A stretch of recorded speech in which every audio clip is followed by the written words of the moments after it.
Okay जी, हम आज SAP E1 की इंट्रोडक्शन के लिए यहाँ पे मौजूद हैं। बेसिकली सबसे पहले हम इस कोर्स में सीखेंगे what is SAP।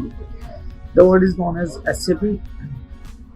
SAP basically stands for systems application and product in data processing.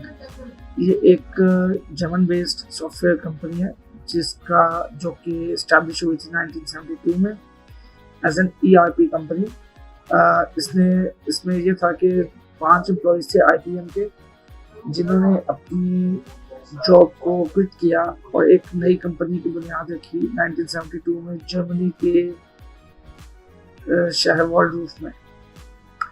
वहाँ पे उन्होंने एक कंपनी स्टार्ट की SAP के नाम से और उन्होंने दुनिया को एक ERP का कॉन्सेप्ट दिया। अब यहाँ पे हमारे लिए सबसे पहले ये समझना जरूरी है कि what is ERP। So ERP basically stands for Enterprise Resource Planning.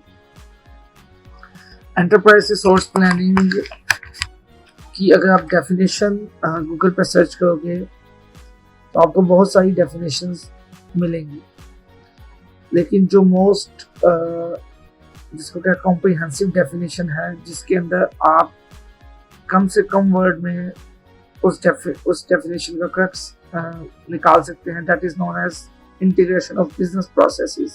Now what is integration? Integration means link करना, connect करना, जोड़ना।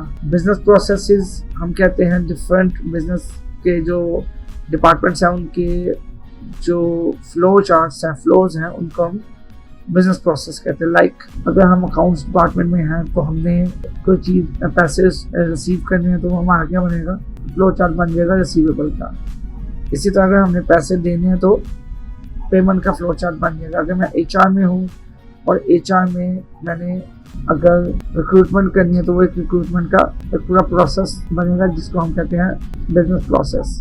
तो डिफरेंट डिपार्टमेंट्स के जो बिजनेस प्रोसेसेस हैं उनको जब हम आपस में लिंक करते हैं, जोड़ते हैं, उसको क्या कहलाता है, वो कहलाता है इंटीग्रेशन ऑफ बिजनेस प्रोसेस।